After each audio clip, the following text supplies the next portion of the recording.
Room आहे, स्वयंपाकघर दादा. हे पूर्ण स्वयंपाकघर इथे एवढं मोठं का, कारण की वाढत्या काळात विषबाधा व्हायच्या ना. 2000 लोकांचं स्वयंपाक बनायचं आणि जे प्रजेला बनेल तेच महाराजांना खायला दिलं जायचं. कारण की खाण्यामध्ये पण भेदभाव केला नव्हता ना. आज आपण देखील भेदभाव करतोय. महाराजांच्या काळात जनतेला अजिबात भेदभाव नव्हता, म्हणून 18 पगड जाती एकत्र केल्या ना. कारण की आजच्या जगात माझ्या किंवा तुमच्या युगात आपण भावभावाची वैरी झालोय. महाराजांनी 18 पगड जाती केल्या ना एकत्र. कुठला तुम्ही या जातीचं त्या जातीचा परका स्वभाव कुणालाच दिलाय, म्हणून अखंड हिंदुस्थान महाराजांनी घडवलं. अवघ्या 50 वर्षामध्ये एवढे सारे किल्ले केले ना महाराजांनी. पण कुठल्याही गडावरती महाराजांच्या नावाची पाटी नाही, तुम्हाला बघायला मिळणार नाही. फक्त एकच पाटी आहे हिरोज इंदुरकरांची, ती शेवटला आपल्याला बघायची आहे. आता आपण महाराजांच्या सचिवालयाकडे जाऊया. खलबतखाना सचिवालय बघायला पुढे पोटल्या जाऊ डोंगर कुठल्या बाजूला, पोटल्याचा डोंगर मागच्या बाजूला तो समाधी पासून परत आली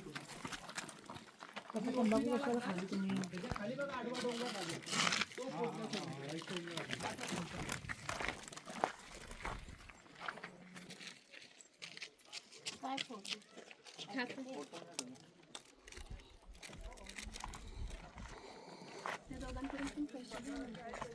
बघ ना, मला मागं हे दोघं चला चला चला लवकर या.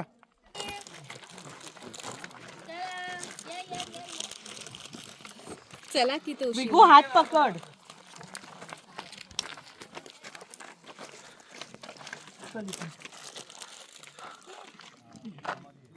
ते मी हा हात पकडते. सो दोन हात पकडून उचलून अरे त्याला खायचं आहे एका हाताने. पकड, उचलून घेऊन जाऊ ना. हायटेड आहे तर तिकडे.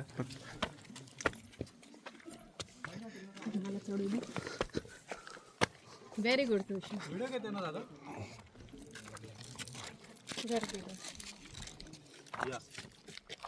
बघ त्याला एकच हात पाहिजे, त्याला एक हात खायला पाहिजे. दाखव ना मग तिकडे 100x झूम मार.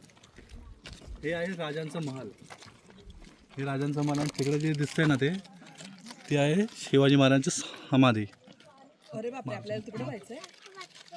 हां, हे आहे रायरेश्वराचं मंदिर. जाऊच ना मग. तेच तर मेन केंद्र. कसं जायचं? तो सांगेल ना आता टप्प्याटप्प्याने. हात पकडते की नाही तू? मी मग सोंडार असं दाखवायचं. अँगल भारी येतो. त्याला पाहिजे. हात धरा माधवी त्याचा.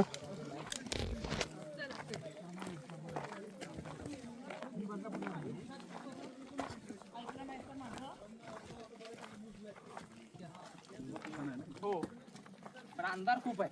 कुठं बघा असतो ना तिथून अंधार खूप आहे. खाली रूम खलबतखाना अंधार खूप आहे. पाणी दादा मी जाऊन येतो तुम्ही बघा. दादा इकडे लक्ष द्या. खलबतखाना म्हणजे थांबा आधी ऐका काय म्हणतात. पहिलं समोर येईल आकारासारखा बघा दगड आहे दादा.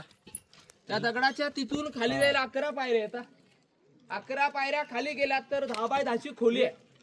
आपल्या महाराजांचे हेर कोण होते? गुप्तहेर खात्याचे प्रमुख बहिर्जी नाईक सर. स्वराज्यात कुठली गुप्त चर्चा करायची असेल तर याच्या आतमध्ये जाऊन केलंय. त्याला खलबतखानाचं नाव आहे.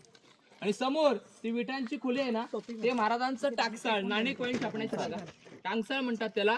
आणि समोर हे 2 स्तंभ आहेत ना, 1 आणि 2. याचा 4थ्या पुस्तकात पाहिले असतील बघा. हे दोन्ही मजलं आहे ना 7 मजली उंच होते दादा.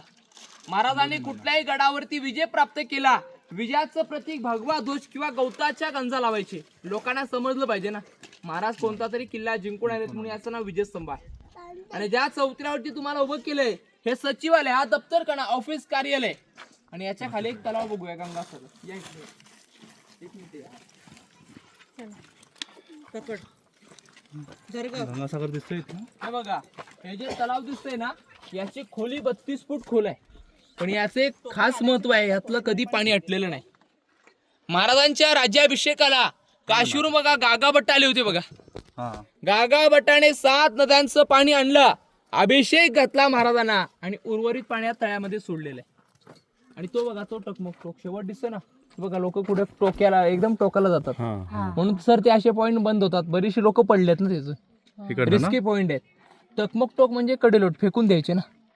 आता तो समोरचा टोक दिसतोय बघा, या आता इकडे पुढे इकडे तो बघा शेवटला दिसतोय ना आपल्याला, तिथून कडेल तिथून फेकून द्यायचे ना त्या टोकावरून 2250 महाराजांनी नाही केलं ना संभाजी एकाला महाराजांनी पण माल संभाजी महाराजांनी फक्त कडेलोट केले ना तो झेंडा तो तिथे मग तिथून संभाजी महाराजांच्या काळात कडेलोट झाले आणि पेशवे काळात आणि शिवरायांच्या काळात कडेलोट झाले नाहीत ना म्हणून म्हणतात ना इतिहासामध्ये म्हणणं रचलेले आहे छत्रपती शिवरायांनी कुणाला कडेलोट केलं नाही आणि छत्रपती संभाजी महाराजांनी कुणाला सोडलं नाही तो टकमक टोक आहे. कडेलोट पॉइंट.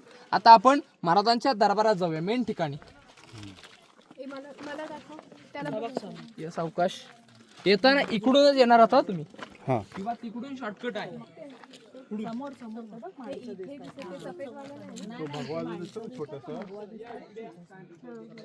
तो आहे टकमक टोक तिकडे ना आपण नाही जाऊ शकत.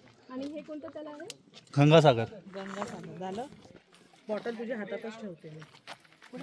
हे धर. आणि प्या दादा मोबाईल बंद करू व्हिडिओ.